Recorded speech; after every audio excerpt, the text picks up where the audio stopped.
What's up, guys? This is Roddy Rick once again, coming to you live from the garage. I just want to make this video because I want to touch on that video, the past video that I just made, the one going into a dealership without ASCs. I think I'm gonna have to retract my words on everything that I said, just because I got a different perspective and view after doing all of that stuff. It's been a week now. I've done a couple interviews and I've talked to a couple of the managers, and everything was going pretty smooth. I feel like I could have got a job at any one of those three. I actually ended up going to Cadillac as well, and they were pretty interested. Cadillac, Chevy, Ford. I went to those three, and I had interviews with those three. I actually have an interview tomorrow on Saturday with an auction place where they fix cars and they sell them in auctions, which is cool. The pay was pretty good. It was like $37 an hour starting, but I ended up texting all the managers that I interviewed with, and I ended up telling them, I ended up texting them and telling them that I actually got a job offer that I accepted. Even though I didn't, it was more of me just like canceling all processes that were next, because I actually changed my mind. I had a recent conversation with a good friend of mine who's been in the business, in the industry, the automotive industry, basically straight out of high school. And he's at a place in his life where I would like to achieve one day for myself. He works for BMW, and he's a very talented young man. He's a little bit younger than me. But I was talking to him, and he gave me a different point of view. And I think he's right. Let me explain to you guys what is it that changed my mind. Because I was pretty sad on not getting my ASCs and going to dealership and proving everyone that it could be done. Which in reality it could. I went to these dealerships, they were all interested. They were all gonna start me off as shadowing a master tech or an apprentice or whatever it is, whatever the case might be. I was gonna skip lube tech and service person. I was gonna skip all that, whatever. Not a big deal. But my main goal was always to get into BMW. And he said I could go work for BMW right now. They start you off at the very bottom, get paid like $16 to $18 an hour. He said, why are you gonna wait 2 years to go into BMW? He's like, why are you gonna wait that long? I said, well, maybe because if I build up enough experience at the dealership, then BMW hired me straight on as a mechanic, and I'd be able to skip all that. He said, but you could get hired probably straight as a mechanic with like good pay if you just get your ASCs done, and you take your ASCs for BMW, which they have their own separate ASCs, right? And I was like, but I don't really want to do ASCs. I wanted to go without the ASCs. And he said, why? He's like, why are you gonna do that? They're so easy to take. Why don't you just take them? Well, and I told him, well, I don't really know anything about them. How long does it take to take them? How long does it take to do the test, this and that? And he just talked me through the steps. He kind of drew a plan out for me and told me that if the ultimate goal was to really get into BMW, then it should be easy. It should be less than 6 months for you to get all your ASCs. And he put me on a plan. All right, what you're gonna do is this month, for this month, you're gonna go pay your registration for the ASCs, and you're gonna sign up for 3 tests, not back to back, but one each week on a Saturday. He's like, you're gonna study that whole week for your test A1, and then on Saturday you're gonna take the test. And if you fail, you fail. Fuck it, start over. But next week you're gonna focus on A2. And then you can take the test on Saturday. And if you pass, well, good. Now you have one less to do. Next week, same thing. You're gonna take your test for A3, but you're gonna study that whole week. And basically drew out a plan, and it seemed very realistic and very easy to do. I actually been studying my A1 test, and I think I read through it the first time, and I did the practice test the first time, and I missed a couple, I'm not gonna lie, I did. But the second time around, when I took the practice test again, easy, bam, bam. I read through this, now I know what I'm looking for, this and that. I'm pretty confident that I'm gonna pass that test. I'm gonna sign up for it for next Saturday, and then the following Saturday after that I'm gonna do A2, and then the next Saturday A3. In 2 months, 2 to 3 months, I'm gonna give it 3 months. 2 to 3 months, I should have I should be certified for all my ASE tests, or be certified for all my ASE certificates, which seems much closer, much more reasonable than waiting around for 2 years. And then right after those, I'm gonna take the BMW ones. I'm very confident that I could pass them.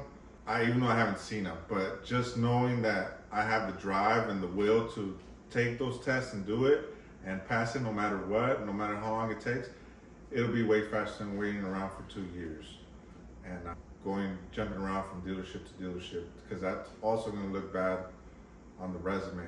I'll put a little bit more time at where I'm at right now and just keep learning as I go. I got a lot of side work as of lately, so I might have to cut down on that just to be able to focus on taking the tests for the ASEs and getting certified. I heard of guys that go in and they could take all 9 and pass them all at once. I don't know if I could do that, but I'm just gonna do one at a time, focus on one test per week and just dig into it. And starting today, I'm gonna update you guys every, what should it be, every Saturday night or every Sunday night or Sunday morning. I think Sunday morning I'll update you guys, let you know if I passed or I failed, and see how much time I got left, how much tests I got left. Go ahead and follow along. If you guys want the practice test that I'm taking, if you guys want the link to that, let me know. If you guys want, what else was it? It was the link for the practice test and the link for registration and all that stuff. Let me know. I'll post it up on the next video if you guys are interested in that. If you guys got any advice to give me, go ahead and just comment down below. Let me know what I could do to help my chances of succeeding in these tests. And if you guys just want to stick around and watch me climb that ladder to get to BMW, or if you guys want to watch more content on the 550i or the 530i, let me know. I can do anything, man. Just tell me what you guys want to see. Go ahead and subscribe if you like the channel. Go ahead and like if you like this video. I just want to keep making content. I want to be more consistent with it, and I want to be part of the technician community more than just the mechanic community. You know what I mean? Because right now I feel like I'm a pretty good mechanic, hands-on wise, removing stuff and replacing stuff. I pretty much got all of that down. My diagnosis skills is getting better. I'm using more my multimeter, my scope, stuff like that to figure out electrical problems or sensor issues without having to guess, like, oh, well, it got a crank code. It must be your crank sensor. No, I'm gonna go test that sensor. Stuff like that. I'm doing that type of stuff now. And I know that there's actually a difference between being a mechanic and a technician, and I kind of want to go more towards the technician side. I've kind of already put a lot of time into the wrenching part and all of that stuff, which is also still fun. I still enjoy it, but now I kind of want to just use more of my mind to figure out issues with these cars, rather than just like, hey, take this off and put a new one. Obviously, we're gonna get that still, like, hey, do this brakes, hey, do this, do that, this water pump, this. Obviously, we're still gonna do all of that, but at the same time, I just want to focus more on the electrical aspects of these cars, modules and components of that nature, being able to read diagrams and being able to know what type of sensor it is, if it's a pull down or whatever type, like stuff like that. I kind of want to be better at that. I kind of want to focus more on that. I want to be the guy who they come to when nobody can figure it out. You feel me? Even though I said I didn't want to take the ACs and I want to do that, I think my partner just really opened my eyes to a whole different aspect of this community, the automotive community. He's pretty high up there. He's doing crazy stuff that I didn't even know what was next. My whole goal was getting into BMW, and even he told me, he's like, yeah, all right, you get into BMW, and then what? What's next? What's the goal after that?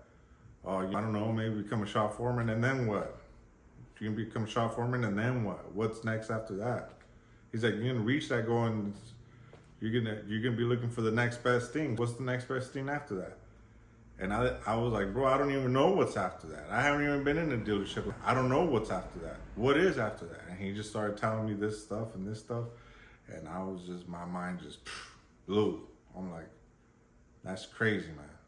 He's like, you could do it, man. Like you're already pretty advanced. So just step into it and actually do the due diligence of doing your ASCs and all of this stuff, so that you could be one step above everybody else.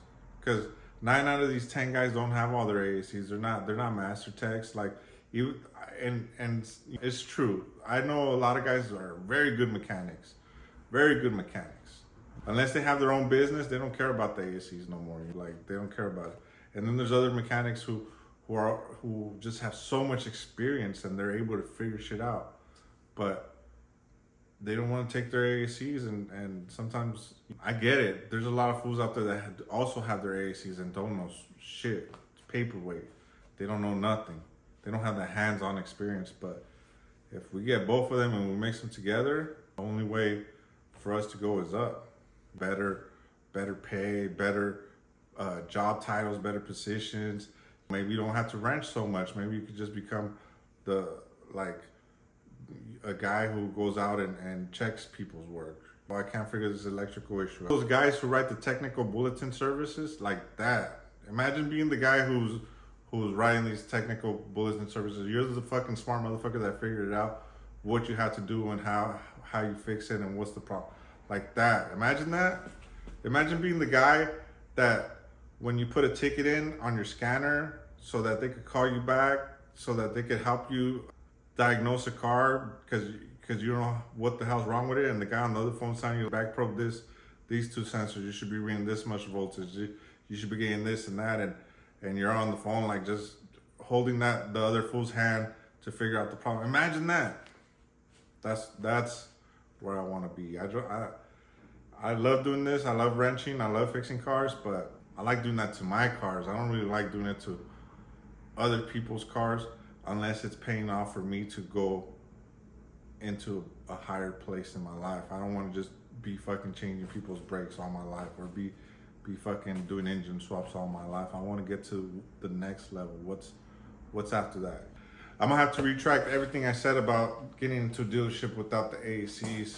I'm sorry, guys. I know you guys wanted to see that, but in all honesty, I'm probably hurting the community by saying that, because I did get some comments saying, why are you teaching fools out of the street to come in and be mechanics?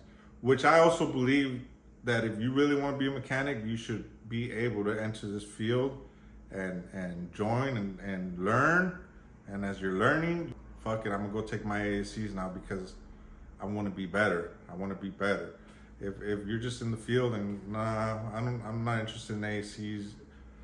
Like, it's not bad, but if you really love this type of work, I think you should strive to be the best. I think you should strive to get shit fixed the first time and have no comebacks. I think you should, when you pull something out of the engine bay, or when you pull an engine out or whatever and you put everything back, you should strive to make it look like nobody was there. This is how it came OEM. Every single bolt goes back. Even that stupid ass bolt in the back that doesn't really do nothing but is hard to reach, even that bolt has to go back. I think that's what you should strive for. But to each his own, you do whatever the hell you want to do. This is Rowdy Rick. I'm out.